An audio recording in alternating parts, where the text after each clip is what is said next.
अस्सलामुअलैकुम viewers, PSL के दौरान स्टेडियम को शायकीन से मुकम्मल तौर पर भरने का फैसला।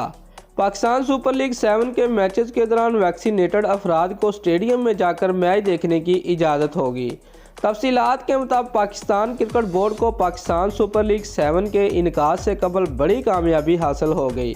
मीडिया रिपोर्ट्स के मुताबिक NCOC की जानिब से पाकिस्तान सुपर लीग के 7वें एडिशन के लिए 100% तमाशाइयों को स्टेडियम में दाखिले की इजाज़त देने का फैसला किया गया है। NCOC के फैसले के मुताबिक शायकीन क्रिकेट को वैक्सीनेशन सर्टिफिकेट दिखाना होगा, जबकि PSL के आगाज़ से पहले कोरोना केसेस की सूरत हाल पर फैसले पर नज़रसानी होगी। वाज़ेह है कि PSL सीज़न 7 का आगाज़ 27 जनवरी से होगा, जिसके लिए रवां माह ड्राफ्टिंग का अमल मुकम्मल किया गया था। दोस्तों, अगर आपको हमारी ये वीडियो अच्छी लगी है तो लाइक और कमेंट ज़रूर करें और हमारे चैनल को सब्सक्राइब करना मत भूलिए। शुक्रिया।